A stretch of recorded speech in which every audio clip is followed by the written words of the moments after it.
बिस्मिल्लाहिर्रहमानिर्रहीम। अस्सलाम वालेकुम डियर स्टूडेंट। आज हमारा लेक्चर नंबर 19 है और इससे पहले हमने लेक्चर नंबर 18 के अंदर हमने inference statistical inference testing of hypothesis के जो है ना इंट्रोडक्शंस को डिस्कस किया था। अब उसमें मैंने आपको डिफरेंट टेक्निक्स जो इस चैप्टर में हमने आगे जाके करने हैं उसके बारे में हमने डिस्कस किया था। तो उनमें से एक टॉपिक हम आज उठाते हैं, testing of hypothesis about population mean. और इसके लिए कंडीशन है known population standard deviation large sample.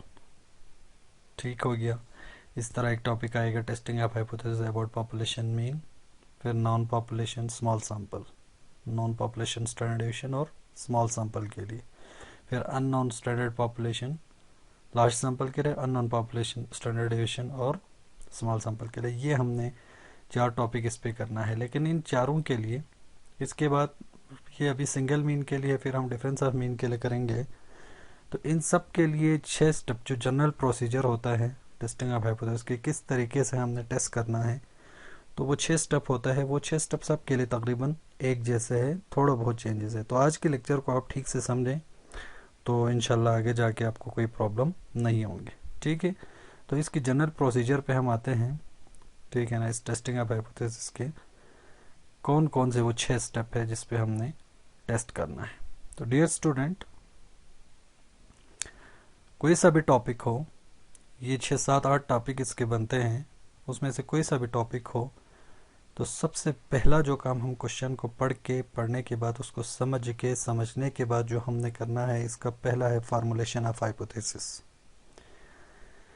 Formulation of hypothesis में आपने एक नल हाइपोथेसिस बनाना है जिसको H0 से डिनोट किया जाता है, और एक अल्टरनेटिव हाइपोथेसिस बना है जिसको H1 से डिनोट किया जाता है। तो ये 3 तरह के जो है ना हाइपोथेसिस बनते हैं। एक ये वाला जिसको मैं 2 टेल लिखा हुआ है जिसके नीचे, और एक ये जिसके नीचे 1 टेल लेफ्ट लिखा हुआ है, और एक ये जिसके नीचे 1 टेल राइट लिखा हुआ है। हाँ, कोई सा भी क्वेश्चन हो, इन तीनों पॉसिबिलिटीज में से एक पॉसिबिलिटी उस क्वेश्चन के अंदर दिया हुआ होता है। ठीक है। तो अब क्वेश्चन के अंदर H0 और H1 दोनों दिया हुआ नहीं होते हैं। ठीक है ना।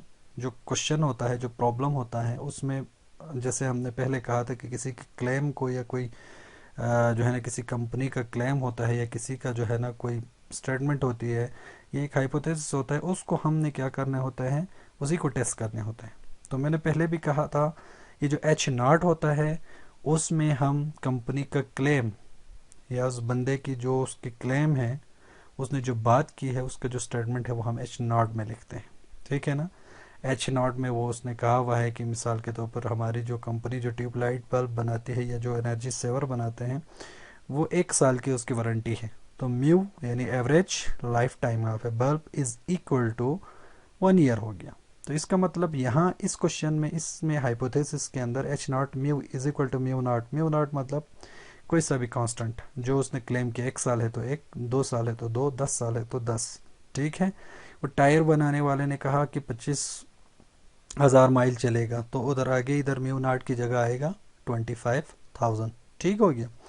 अब उसका alternate mu something is equal to something, mu is equal to म्यू0 है तो इसका alternate mu is not equal. हम उसके क्लेम को हम उसका अल्टरनेट लिखा। उसने कहा है कि जो ट्यूब लाइट है, जो बल्ब है, उसकी 1 साल की वारंटी। हमने कहा 1 साल की वारंटी नहीं है, तो ये जो नहीं है उसमें उससे 1 साल से कम भी हो सकता है और 1 साल से ज़्यादा भी हो सकता है।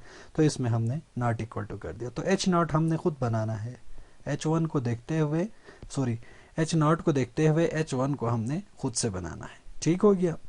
और अगर ये H0 इक्वल और H1 नॉट इक्वल बने तो इसको हम कहते हैं 2 टेल टेस्ट। ठीक हो गया। 2 टेल्ड का मतलब क्या है, ये आगे जाके मैं आपको बताऊंगा क्रिटिकल रीजन में, 6ठे 5वें स्टेप के अंदर हम इसको डिस्कस करेंगे। ठीक। इसी तरह अगर आपके क्वेश्चन के अंदर स्टेटमेंट कुछ इस तरह से आते हैं कि एट मोस्ट का लफ्ज आता है, ठीक है ना, ज़्यादा से ज़्यादा, यानी वो बताते हैं कि मेरी जो मेरे प्रोडक्ट है वो ज़्यादा से ज़्यादा जो है ना 1 साल चलेगा। ठीक है। मतलब उससे ज़्यादा वो नहीं चल सकते। तो इसका मतलब हो गया greater than or equal to mu naught. ठीक है, mu is greater than or equal to 1 year. ठीक है, average life of bulb, average, ये म्यू जो है ना वो मीन है, पॉपुलेशन मीन है, मीन का मतलब एवरेज है। ठीक है, तो हम मीन को ही टेस्ट कर रहे हैं ना, यहाँ पे सिंगल मीन को हम टेस्ट कर रहे हैं। तो mu is greater than or equal to mu naught. जब इक्वल भी इसमें आ गया, ग्रेटर भी आ गया, तो हमारे पास ऑप्शन क्या बच गया? उसने कहा या तो वो 1 ईयर है या 1 ईयर से ज़्यादा है। ठीक है, ग्रेटर नॉट इक्वल का मतलब यहाँ पर सॉरी एटमोस्ट नहीं आएगा, यहाँ पे एटलीस्ट आएगा। ठीक है ना, एटलीस्ट का लफ्ज़ यहाँ पे अगर आता है, एटलीस्ट 1 ईयर, कम अज़ कम 1 साल चलेगा, मतलब 1 साल से कम तो हो ही नहीं सकता, या तो 1 साल चलेगा या 1 साल से ज़्यादा चलेगा। तो 1 साल इक्वल और 1 साल से ज़्यादा ग्रेटर दोनों उसके अपने स्टेटमेंट में आ गया क्वेश्चन में, तो हमारे पास जो ऑप्शन बच गया वो लेस का रह गया। अब उसने कहा था या तो 1 साल चलेगा 1 साल से ज़्यादा चलेगा, तो हमने कहा नहीं जी, उसका अल्टरनेट 1 साल से कम चलेगा। इसी तरह एटमोस्ट का लफ्ज़ आता है, वो कहता है कि मेरा जो बल्ब है वो ज़्यादा से ज़्यादा 1 साल चलेगा, या 1 साल चलेगा या उससे कम चलेगा, तो ज़्यादा तो हो ही नहीं सकता। ठीक है ना, उसके स्टेटमेंट में लेस और इक्वल आ गया, तो हमारे पास ऑप्शन रह गया ग्रेटर वाला। इसको मैथ्स के अंदर आप देखो, इसको कहते हैं ट्रिकोटोमी प्रॉपर्टी भी इसको कहते हैं, कि 3 ही ऑप्शन आपके पास होता है, या तो वो कोई चीज़ दो आपस में या तो वो इक्वल होता है, या एक दूसरे से छोटा होता है, या एक दूसरे से बड़ा होता है, इक्वल, लेस और ग्रेटर। ठीक है ना, इनइक्वलिटी की ये 3 आपके पास प्रॉपर्टीज़ है, तो इन 3 के अलावा और कोई इसमें पॉसिबिलिटी हो ही नहीं सकता। तो डियर स्टूडेंट, आपने क्या करना है, क्वेश्चंस को पढ़ना है, पढ़ के समझना है, समझ के वहाँ से उसने जो भी क्लेम किया हुआ है उसको निकालना है, और निकालने के बाद इन तीनों ऑप्शन में से, इन तीनों हाइपोथेसिस में से एक हाइपोथेसिस बनेगा, उसको आपने बनाना है। ठीक है, आगे जाके हम एग्जाम्पल करेंगे तो इंशाल्लाह ये क्लियर हो जाएगा। फिर आपने हाइपोथेसिस बना लिया, तो फिर उसी क्वेश्चन के अंदर दिया हुआ होगा take 5% level of significance, 1% level of significance, 10% level of significance. ठीक हो गया, तो उसने क्वेश्चन में दिया हुआ होता है लेवल ऑफ सिग्निफिकेंस को, तो हम लेवल ऑफ सिग्निफिकेंस अगर नहीं दिया हुआ है तो हम खुद से 95% यानी 0.05 को लेंगे। अब इसका मतलब क्या है लेवल ऑफ सिग्निफिकेंस का? इसका मतलब ये है कि अगर आप 0. अल्फा से डिनोट करते हैं इसको, आप अल्फा अगर 0.01 लेते हैं, तो इसका मतलब ये है कि 0.01% यानी 1% जो है ना आपको, मतलब आपने जो भी रिज़ल्ट, आप ये 6 स्टेप करने के बाद एंड में जो भी रिज़ल्ट आप निकालेंगे वो आपने सही किया। 99% आपको 100%, 99% आप श्योर है कि जो भी डिसीजन आप ले रहे हैं कि आप सही ले रहे हैं, 1% आपको डाउट है।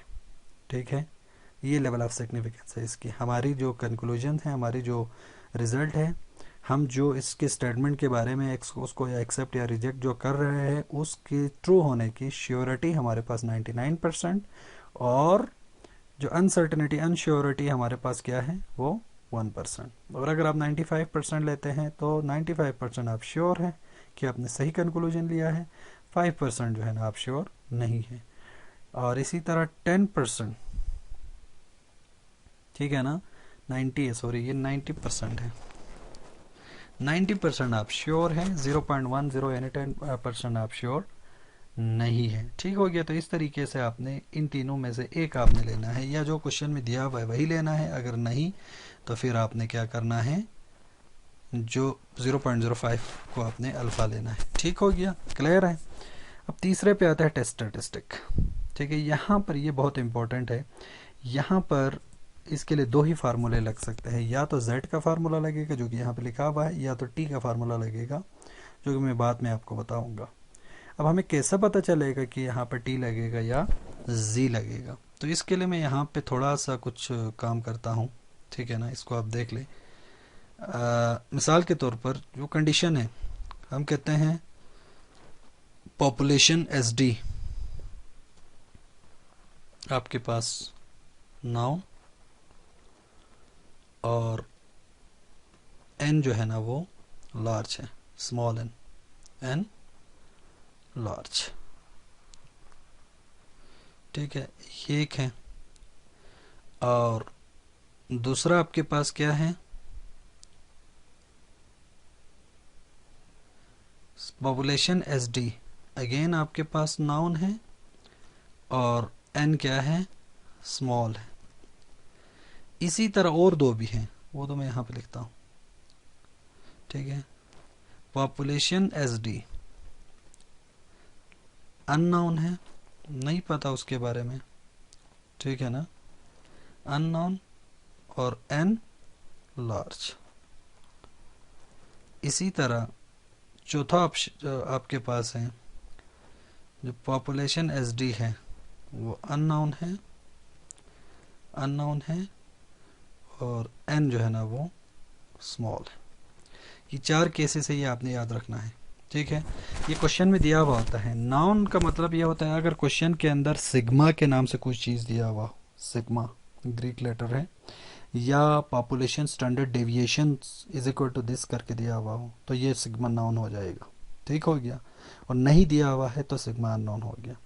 एन लार्ज स्मॉल का मतलब है एन अगर आपके पास 30 या 30 से ग्रेटर है तो वो लार्ज हो जाएगा, 30 से वो लेस है तो वो स्मॉल हो जाएगा।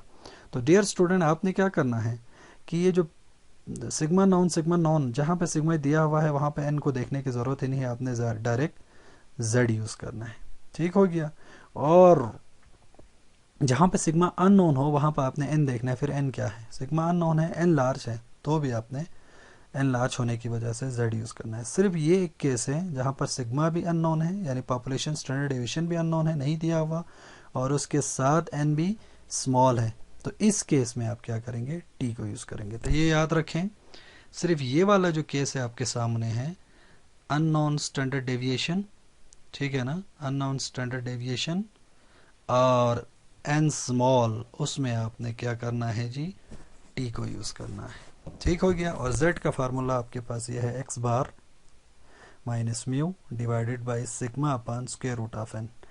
x बार का मतलब है सैंपल मीन, म्यू का मतलब है पॉपुलेशन मीन, सिग्मा का मतलब है पॉपुलेशन स्टैंडर्ड डेविएशन, और n का मतलब है सैंपल साइज, ठीक हो गया। ये सारी चीज़ें आपको क्वेश्चन के अंदर दिया हुआ होता है, वहाँ से आपने उठाना है। तो तीसरे स्टेप में आपने जस्ट इन चार केसेस को पढ़ने के बाद देखना है कि कौन सा वाला लगता है टेस्ट, और फिर आपने उसका फार्मूला यहाँ पर लिखना है। चौथा स्टेप आपके पास है कैलकुलेशन का, उसमें आपने क्या करना है, उसमें आपने वैल्यूज़ को कैलकुलेट करना है। क्या कैलकुलेट करना है, z लगता है तो z को कैलकुलेट करना है, t लगता है तो t को, मतलब मिसाल के तौर पर अभी z लगता है यहाँ पे लेट सपोज, तो z लगता है तो आपने z इज इक्वल टू उस क्वेश्चन के अंदर से आप x बार निकालेंगे, x बार की जगह लिखेंगे, म्यू को निकालेंगे, म्यू की जगह लिखेंगे, सिग्मा निकालेंगे, सिग्मा की जगह लिखेंगे, और n निकालेंगे, n की जगह लिखेंगे, लिख के आप यहाँ से z की वैल्यू को फाइंड करेंगे, ठीक हो गया। कैलकुलेशंस आपने वो फाइंड करना है। फिर आता है जी क्रिटिकल रीजन। ये आपके पास बना हुआ होता है, ये वो रीजन है, बहुत इंपॉर्टेंट स्टेप है ये, जहाँ से यहीं से हमने जो है ना एच नॉट को या तो एक्सेप्ट करना है या तो रिजेक्ट करना है, ठीक हो गया। अच्छा, अगर आपके पास जो आपने हाइपोथेसिस बनाया है पहले स्टेप में, वो अगर टू टेल है, यानी इक्वल और नॉट इक्वल आया है, एच नॉट में इक्वल आया है और H1 में या HA में नॉट इक्वल आया है, तो उसको हमने कहा था टू टेल कहते हैं। और टू टेल इसलिए कहते हैं क्योंकि ये देखो, ये जो नॉर्मल डिस्ट्रीब्यूशन, ये जो कर्व बना हुआ है, उसमें एक ये टेल इसका दुम हो गया और ये एक दूसरा इसका दुम हो गया, दो टेल हो गया ना, एक इधर एक इधर। एक ये जो रीजन है, ये वाला टेल जो शेड किया हुआ है थोड़ा सा, वो एक रिजेक्शन रीजन है। ये जो एरिया जो शेड किया हुआ है थोड़ा सा, वो एक रिजेक्शन रीजन है। तो टू टेल का मतलब होता है कि जो रिजेक्शन रीजन, टू टेल में रिजेक्शन रीजन दो साइड पे पाया जाता है, एक इधर भी आता है और एक इधर, जिसके दो टेल होते हैं, ठीक हो गया। दो साइड पे, दोनों टेल पे रिजेक्शन रीजन आता है, और इसका ये बनता है z कैलकुलेटेड वैल्यू, CL का मतलब z calculated value is less than and equal to minus z table value.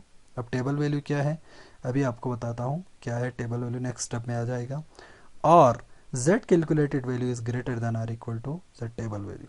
अब इसको ज़रा देखें, z calculated value is less than or equal to z table value, तो इसका मतलब ये अगर ट्रू हो रहा है, हमारी कैलकुलेटेड वैल्यू टेबल वैल्यू से लेस या इसके इक्वल आ रहा है, तो इसका मतलब ये इस वाले रीजन में, ये माइनस वाले यानी लेफ्ट साइड वाले रीजन में, इस रीजन में आ रहा है, इस रिजेक्शन रीजन में आ रहा है, तो हम इसको रिजेक्ट करेंगे।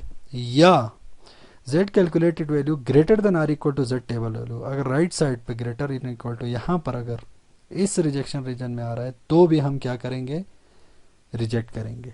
ठीक है, मतलब या ये सही हो या ये सही हो, हमारी कैलकुलेटेड वैल्यू या z टेबल वैल्यू से इक्वल या उससे छोटा हो या इक्वल या उससे बड़ा हो प्लस z टेबल वैल्यू से, तो दोनों केसेस में हम इसको रिजेक्ट करेंगे, इधर भी रिजेक्ट इधर भी रिजेक्ट। और अगर इन दोनों के दरमियान में ये जो ब्लैंक आपको नज़र आ रहा है, ये वाला पार्ट इधर इधर दरमियान में अगर आ रहा है, तो उस सूरत में हम हमारी एच नॉट को क्या करेंगे, एक्सेप्ट करेंगे। ठीक हो गया। इसी तरह एच नॉट आपका ग्रेटर देन आर इक्वल बना है और एच वन अपोजिट इसका लेस बना है, जैसे पहले हमने एच फार्मूलेशन ऑफ हाइपोथेसिस में देखा था। अगर आपका हाइपोथेसिस कुछ इस तरह बन रहा है तो ये left tail, one tail left side है, ठीक है ना, तो इसकी लेफ्ट साइड पे देखो द बाएं तरफ इसका रिजेक्शन रीजन आता है, ये वाला थोड़ा सा शेड किया हुआ है ना, इस टेल पे, एक ही टेल पे, इस टेल पे नहीं है, देखो ये टू टेल नहीं है, ये वन टेल लेफ्ट है। लेफ्ट इसलिए है क्योंकि आपका H one alternate hypothesis less में है, ठीक है, तो इसलिए इसका यहाँ पर ये फॉल कर रहा है, तो ये लेफ्ट टेल है, तो इसका जो रीजन बनता है वो ये बनता है, z calculated value is less then minus z table value, इसका ये रीजन है। अगर ये ट्रू हो रहा है, हमारी calculated value z table value की माइनस वैल्यू से अगर छोटा आ रहा है, तो इसका मतलब ये ट्रू हो गया, तो इसका मतलब ये इधर इस शेडेड एरियाज में आ रहा है तो ये रिजेक्ट हो जाएगा, एच नॉट रिजेक्ट हो जाएगा। अगर इसके अलावा इसके ऊपर आ रहा है यानी इससे ग्रेटर आ रहा है, ये इस एरिया में आ रहा है, तो ये फिर एच नॉट एक्सेप्ट हो जाएगा। इसी तरह ये लास्ट वाला आपके पास है, अगर हमारे hypothesis H naught less and equal बना हो और एच वन या एच ए वो ग्रेटर आ रहा हो, तो इस ग्रेटर की वजह से ये वन टेल राइट है। अब इसका रीजन इस एच वन को देख के ही हम करते होते हैं कि लेफ्ट है या राइट। अब ये आपके पास ग्रेटर है, ग्रेटर मतलब राइट साइड पे आएगा, तो इसको देखो यहाँ पर नज़र आ रहा है, ये शेडेड एरिया अल्फा लिखा हुआ है, यहाँ पर ये इसका रिजेक्शन रीजन है, ठीक है। उसके लिए ये है z calculated value is greater than z table value. हमारी कैलकुलेटेड वैल्यू अगर उस टेबल वैल्यू से बड़ा आ जाए, बड़ी हो जाए, ग्रेटर आ जाए, तो इसका मतलब ये राइट साइड पे इस रिजेक्शन रीजन में आ जाएगा और उस वक्त भी हम एच नॉट को रिजेक्ट करेंगे, अदरवाइज हम उसको एक्सेप्ट करेंगे। तो डियर स्टूडेंट, आपने जहन में रखना है कि अगर आपका एच वन जो आप खुद से बनाते हैं, एच नॉट तो वो क्वेश्चन में होता है, उसका क्लेम होता है, ठीक है ना। अगर एच वन जो हमने खुद से बनाने हैं अल्टरनेटिव हाइपोथेसिस वो नॉट इक्वल टू आ रहा हो तो टू टेल, वो लेस आ रहा हो तो वन टेल लेफ्ट, वो ग्रेटर आ रहा हो तो वन टेल राइट, ठीक है। और ये इसी हिसाब से हमने उसको एक्सेप्ट रिजेक्ट करना है। अब मैं आपको टेबल वैल्यू बताता हूँ, ये टेबल वैल्यू है जी। अगर आपने अल्फ़ा 0.05 लिया है 95%, तो इसका मतलब वन टेल लेफ्ट के लिए z की वैल्यू होगी table value -1.64, one tail right के लिए होगी z की वैल्यू +1.64, टू टेल के लिए क्या होगी ±1.96। तो वो माइनस टेबल में हम -1.96 लिखेंगे और प्लस टेबल वैल्यू में हम +1.96 लिखेंगे, ठीक हो गया। इसी तरह अगर आपने अल्फ़ा 0.01 लिया है तो ये वैल्यूज़ है, अल्फ़ा 0.001 लिया है तो ये वैल्यूज़ है, ठीक हो गया। इसी तरीके से हम यहाँ से वैल्यूज़ लेंगे। तो इस टेबल की वैल्यू को हम क्या करेंगे, अपनी इस चौथे स्टेप में जो पांच कैलकुलेशन करके जो z की वैल्यू आया है उन दोनों को हम कंपेयर करेंगे।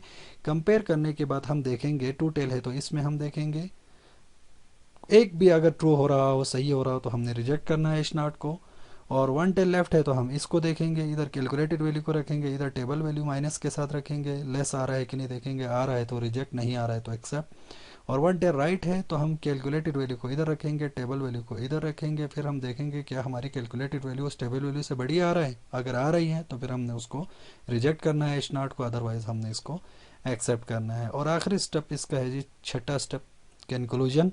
यहाँ से हमने कंक्लूजन लेना है, हमने लिखना है कि हमारे उन दोनों वैल्यूज़ को कैलकुलेट करने के बाद पाँचवें स्टेप में हमें कंफर्म हो गया कि ये एक्सेप्ट हो रहा है या रिजेक्ट हो रहा है, तो फिर हम देखेंगे since the calculated value of z, जो हमने कैलकुलेटेड वैल्यू z मालूम किया था वो यहाँ लिखेंगे, falls does not fall into critical region. या तो वो ट्रू हो रहा है, मतलब ये अगर ट्रू हो रहा है, ठीक है ना, तो फॉल कर रहा है, मतलब ये अगर इन दोनों में से एक ट्रू हो रहा है, मतलब टू टेल है तो फॉल कर रहा है, वन टेल लेफ्ट है तो ये ट्रू हो रहा है तो फॉल कर रहा है, ये अगर वन टेल राइट है तो ये ट्रू अगर हो रहा है, ये सही हो रहा है तो फॉल कर रहा है, अगर ये ट्रू नहीं हो रहा है तो फॉल नहीं कर रहा। तो उसी हिसाब से हम लिखेंगे फॉल कर रहा है तो fall into critical region, so we reject H naught in null hypothesis करेंगे। अगर वो ट्रू नहीं हो रहा है तो हम लिखेंगे does not fall into critical region, so we accept null hypothesis लिखेंगे एंड कंक्लूड दैट।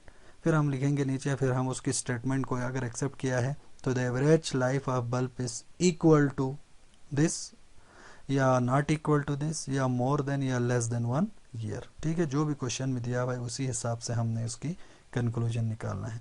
तो ये डियर स्टूडेंट आपके पास जो है ना एक बहुत ही इम्पोर्टेंट है। अगर ये 6 स्टेप आपके अच्छे से समझ में आ जाते हैं तो मुझे उम्मीद है आगे टेस्टिंग ऑफ हाइपोथेसिस पे हम जितने भी क्वेश्चंस करेंगे वो आपके लिए कोई प्रॉब्लम नहीं होगा। तो आज आपने यही करना है कि इसको आपने ठीक से समझना है, ठीक है ना। समझने के बाद आप एक एग्जाम्पल भी हम इस पे करेंगे, उस एग्जाम्पल को आपने इंशाल्लाह वो काफ़ी आपके लिए हेल्पफुल होगा कि किस तरीके से आपने उसको करना है। ठीक है, तो आते हैं हम एग्जाम्पल के ऊपर। यही 6 स्टेप को हम फॉलो करेंगे। आप देखें क्वेश्चन है, इसी टाइप के क्वेश्चन आएंगे। कहते हैं in the population the average IQ is 100 with a standard deviation of 15। ठीक है, पॉपुलेशन की बात हो रही है, अभी सैंपल लिया नहीं है, ठीक है ना। इंफॉर्मेशन अभी हमें दे रहा है पॉपुलेशन से रिलेटेड। कहते हैं इन पॉपुलेशन, एक पॉपुलेशन में the average IQ level is 100, उसका जो एवरेज IQ लेवल है, ठीक है ना, वो 100 है विथ स्टैंडर्ड डेविएशन 15, और उसका स्टैंडर्ड डेविएशन क्या है, 15 है। A team of scientists want to test a new medication to see। एक आपके पास साइंटिस्ट की एक टीम है, वो ये देखना चाहते हैं कि एक न्यू मेडिकेशन जो है ना उनके पास है, वो देखना चाहता है कि either if it has either A positive और नेगेटिव इफेक्ट ऑन इंटेलिजेंस, कि उसका इंटेलिजेंस के ऊपर पॉजिटिव इफेक्ट है या नेगेटिव इफेक्ट है या कोई इफेक्ट नहीं है। ये देखना चाहता है कि उसका कोई उसके ऊपर ज़्यादातर पर एक मेडिकेशन, एक मेडिसिन उन्होंने बनाया है, और ये देखना चाहते हैं कि वो उस IQ लेवल पे जो है ना असर कर रहा है कि नहीं, पॉजिटिव है या नेगेटिव है या कोई इफेक्ट नहीं है। अब सैंपल लेते हैं उसको टेस्ट करने के लिए। पूरे पॉपुलेशन को तो वो नहीं खिला सकते हैं ना। टेस्ट करने के लिए वो क्या करता है, a sample of 30 participant who have taken the medication has a mean of 140। अब उन्होंने 30 बंदों को उस पॉपुलेशन में से सिलेक्ट किया और उनको वो दवाई उन्होंने दी। देने के बाद पता चला उनका जो IQ लेवल आया वो आ गया एवरेज उनका 140 आ गया। अब क्वेश्चन पूछता है did the medication affect intelligence, क्या उस दवाई ने इंटेलिजेंस लेवल को अफेक्ट किया। ठीक है तो हम हाइपोथेसिस बनाते हैं खुद से। हम कहते हैं medication does not affect intelligence, H naught is equal to mu is equal to 100। यानी पहले वो दवाई देने से पहले भी IQ लेवल लोगों का क्या था, 100 था, और हम कहते हैं उसके बाद भी कोई फ़र्क नहीं है, 100 ही है। मेडिकेशन से कोई फ़र्क नहीं पड़ा, पहले भी 100 था बाद में भी 100 है। फिर दूसरा अल्टरनेट हम बनाते हैं medication affect intelligence, mu is not equal to 100। ठीक है ना, हमने कहा वो इफेक्ट करता है, म्यू 100 नहीं है, ठीक है, या 100 से कम है या 100 से ज़्यादा है। ठीक हो गया 100। तो अब इसको देखो, ये लॉजिक है, इसको आपने समझना है। ये जो 100 IQ अब बज़ाहिर तो नज़र आ रहा है ना कि इधर पॉपुलेशन का 100 IQ था, वो मेडिसिन देने के बाद इधर आपके पास उस पॉपुलेशन का क्या हो गया, 140 हो गया मीन। ठीक है, तो यहाँ पर ये बात भी अपने जहन में रखना चाहिए, ये जो 100 है वो उस पूरे पॉपुलेशन का है। मिसाल के तौर पर पूरे स्कर्दू के लोगों का जो इंटेलिजेंस लेवल है वो 100 है, तो उसमें से ये जो 140 है वो तो सिर्फ 30 लोगों का है। 30 लोगों का एवरेज जो IQ है वो आपके पास क्या है, वो 140 है, मीन एवरेज। ठीक है ना, उनका 140 है। तो 100 से 140 तो ये इंक्रीज तो कर गया है, लेकिन वो पूरी पॉपुलेशन का है, ये सिर्फ 30 लोगों का है। ठीक है ना, वो लेट सपोज आपके पास पूरे स्कर्दू की पॉपुलेशन का है और ये सिर्फ 30 लोगों का रैंडमली जो सिलेक्ट किया था। तो यहाँ से आपने देखा कि हमें नहीं पता कि उस पर फ़र्क किया है या नहीं किया। ठीक है ना, स्कर्दू की पॉपुलेशन आप कहते हैं मिसाल के तौर पर वो 1 लाख की पॉपुलेशन है, 2 लाख की पॉपुलेशन है। ठीक है ना, और उसका अगर IQ 100 आ रहा है तो सिर्फ 30 को वहाँ से उठा के उसकी 40 आ रहा है, तो हम उसकी बेस पे नहीं कह सकते कि ज़्यादा है, इफेक्ट किया है, हम नहीं कह सकते। ठीक हो गया, तो इसलिए हमने कहा यहाँ पे ऐसे बनाया है कि इंटेलिजेंस इफेक्ट नहीं करता, 100 ही है। मेडिसिन देने से पहले वही 100 था ना पॉपुलेशन का पूरे, अभी भी वही 100 बरकरार है। फिर नीचे हम कहते हैं नहीं जी, वो 100 से इक्वल नहीं है, इफेक्ट किया है, ये कम हुआ है या ज़्यादा हुआ है। वो तो बाद में पता चलेगा कि जब हम कंक्लूजन निकालेंगे या हम इसको एक्सेप्ट करते हैं तो इसका मतलब कोई इफेक्ट नहीं किया, इसको रिजेक्ट करता है तो इसका मतलब इफेक्ट किया है। लेवल ऑफ सिग्निफिकेंस क्वेश्चन में नहीं दिया हुआ था, मैंने खुद से लिया अल्फा इज इक्वल टू 0.05। यहाँ पर मैं z यूज़ कर रहा हूँ, क्यों यूज़ कर रहा हूँ देखें, sample is large and population standard deviation is non. ठीक है, दोनों केसेस है। सैंपल आपके पास 30 है, मैंने कहा था 30 है, 30 से ज़्यादा हो तो लार्ज हो जाएगा, तो z यूज़ करेंगे। और पॉपुलेशन स्टैंडर्ड डेविएशन नॉन है, दिया हुआ है, देखो यहाँ पे दिया हुआ था ना स्टैंडर्ड डेविएशन भी, ये इन द पॉपुलेशन, ये पॉपुलेशन की बात हो रही है। The average IQ is 100, population की जो एवरेज है वो है। अब इसका मतलब क्या हो गया, पॉपुलेशन के एवरेज को हम म्यू कहते हैं ना, mu is equal to 100 with standard deviation 15। अब ये स्टैंडर्ड डेविएशन किसका है, वो इसी पॉपुलेशन की है, तो ये पॉपुलेशन स्टैंडर्ड डेविएशन हो गया 15 सिग्मा, तो दिया हुआ था इसलिए नॉन हो गया। तो मैंने कहा था 4 केसेस के अंदर सिग्मा नॉन लार्ज सैंपल पहला वाला केस है जिसमें हम z यूज़ करते हैं। तो z is equal to z का formula x bar minus mu divide by sigma upon √n। अगला स्टेप में हम इसकी कैलकुलेशन करेंगे। कैलकुलेशन है n is equal to 30, mu is equal to 100, sigma population standard deviation is equal to 15, x bar sample mean is equal to 140। तो therefore इसको फार्मूले में पुट किया तो हमारे पास आ गया 14.6। अब क्रिटिकल रीजन पे हम आते हैं। तो क्रिटिकल रीजन देखो डियर स्टूडेंट्स, यहाँ पे हमने कैसा हाइपोथेसिस बनाया है, हमने इक्वल और नॉट इक्वल का बनाया है ना, तो ये आपके पास क्या हो गया, टू टेल टेस्ट हो गया। तो टू टेल टेस्ट का क्रिटिकल रीजन तो यही था ना, z calculated value is less than or equal to minus z table value, और z calculated value is greater than z table value. अब z कैलकुलेटेड वैल्यू हमारे पास 14.6 आ गया था, less than or equal to z table value plus minus 1.96 था ना, वो आप टेबल में देख ले, यहाँ पर टू टेल टेस्ट है, ये टू टेल हो गया, और इसका 0.05 है, अल्फा 0.05 के सामने, और ये टू टेल, तो ये आ गया z is equal two plus minus 1.96। तो इसको हमने यहाँ पे पुट किया, माइनस 1 टेबल वैल्यू के साथ माइनस 1.96 और प्लस टेबल वैल्यू के साथ प्लस 1.96। अब हम देखें इनको कंपेयर करें, 14.6 is less than or equal to minus 1.96, क्या सही है या गलत है ये, 14.6 माइनस 1.96 से छोटा है या बराबर है, नहीं है ना, गलत है। तो इसका मतलब ये ट्रू नहीं हो रहा, तो इसमें तो फॉल नहीं कर रहा है, यानी लेफ्ट वाले जो टेल था ना, जो रिजेक्शन रीजन था लेफ्ट साइड पे, उस पे तो ये नहीं आ रहा है, यहाँ से तो एक्सेप्ट हो रहा है। अब इसको जरा देखते हैं, और 14.6 इज ग्रेटर देन 1.96, क्या ये ट्रू है, एग्जैक्टली 14.6 बड़ा है 1.96 है, तो ये ट्रू हो रहा है। मतलब बाएं तरफ से लेफ्ट से बचा था, राइट से नहीं बचा, तो इसका मतलब ये राइट साइड पे फॉल कर रहा है, ठीक है ना, ये यहाँ पे फॉल कर रहा है, देखो बेटा यहाँ पे फॉल कर रहा है। इधर तो ये इधर तो नहीं आया, ये ट्रू नहीं हुआ था, इधर नहीं आ गया था, इस तरफ गया, तो इस तरफ भी यहाँ पे वो नहीं रुका, बल्कि उधर आ रहा है, इस पे आ रहा है, राइट साइड टेल पे आ रहा है, तो इसका मतलब इसको हम क्या करेंगे, रिजेक्ट करेंगे। इन दोनों में से और कलब से बीच में या ये ट्रू हो या ये ट्रू हो, दोनों सूरत में हमने रिजेक्ट करना है। तो इसका मतलब कंक्लूजन हम लिखेंगे आखिरी स्टेप में, since our calculated value of z is equal to 14.6 falls into critical region. ठीक है, वो हमारा जो वैल्यू हमने 14.6 कैलकुलेट किया था वो क्रिटिकल रीजन में फॉल कर रहा है, so we reject our null hypothesis. फिर हम हमारे नल हाइपोथेसिस को क्या करेंगे, नल हाइपोथेसिस को रिजेक्ट करेंगे। और क्या था हमारा नल हाइपोथेसिस, क्या था, ये था h naught mu is equal to 100 था, ठीक है ना। अब इसका मतलब उसको हमने रिजेक्ट किया, म्यू इज इक्वल टू 100 को हमने रिजेक्ट किया, ये h नॉट रिजेक्ट हो जाएगा तो ऑटोमेटिकली h1 एक्सेप्ट हो जाएगा, और वो क्या है, mu is not equal to 100 है। अब म्यू इक्वल टू 100 होता तो क्या होता, मेडिकेशन डज नॉट इफेक्ट हो जाता। अब mu is not equal to एक ये एक्सेप्ट किया है हमने, वो तो रिजेक्ट हो गया, उसने गलत, उसकी बात गलत, यहाँ पर सही हो गया, ये not equal to 100, not equal to 100 का मतलब है मेडिकेशन इफेक्ट करता है, यानी उस पॉपुलेशन का जो है ना वो IQ लेवल मेडिकेशन देने से उसका इफेक्ट करता है। We conclude that the average IQ is not equal to 100, there is some effect of medication on IQ। फिर हम कहेंगे कि उस मेडिकेशन का IQ लेवल पे इफेक्ट है, ठीक है।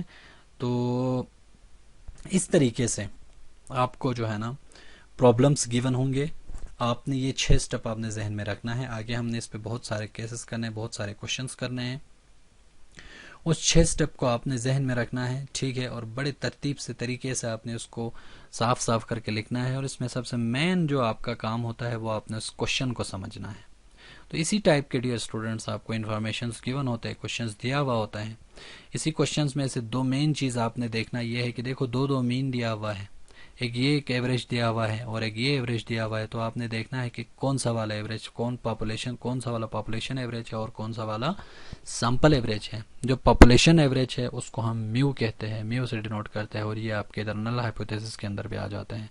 और जो सैंपल एवरेज है उसको हम एक्स बार कहते हैं, वो आपको चौथे स्टेप के अंदर कैलकुलेशंस में काम में आ जाते हैं। फिर एक सैंपल दिया हुआ होता है, अ सैंपल ऑफ 30 पार्टिसिपेंट, ये एन होता है आपके पास, ठीक है ना। इन सारी चीज़ों को आपने इस क्वेश्चन के अंदर से ढूंढ के निकालना है, और पहला काम उसी क्वेश्चन के अंदर से उसी को समझ के आपने वहाँ से एक हाइपोथेसिस बनाना है। यह हाइपोथेसिस बनाने वाला काम भी बहुत ही इंटरेस्टिंग और बहुत ही इंपॉर्टेंट स्टेप है। फिर इसके बाद आपने कौन सा टी लगना है या जी लगना है, वो सारी चीज़ें आपने क्वेश्चंस के अंदर से ही इंफॉर्मेशन को लेने के बाद, वो 4 केसेस मैंने आपको बताया है, उसको देख के टी लगना है या जी लगना है वो आपने देखना है, ठीक है। इसके बाद आप क्रिटिकल रीजन, अगर 2 टेल है तो 2 टेल वाला, 1 टेल लेफ्ट है तो 1 टेल लेफ्ट वाला, 1 टेल राइट है तो 1 टेल राइट वाला, वो क्रिटिकल रीजन लगा के दोनों कैलकुलेटेड और टेबल वैल्यू को कंपेयर करने के बाद आपने जो है ना वो कंक्लूजन निकालना है। और ये जो टेबल आपके पास है, ये छोटा सा टेबल है, वो आप एग्ज़ाम में ले भी आ सकते हैं, कोई इशू नहीं है, ठीक है। मुझे उम्मीद है आपकी समझ में आ गए होंगे। कोई भी प्रॉब्लम, कोई भी क्वेश्चन है तो आप मुझे व्हाट्सएप पे या मैसेज पे या फ़ोन करके पूछ सकते हैं। Thank you very much.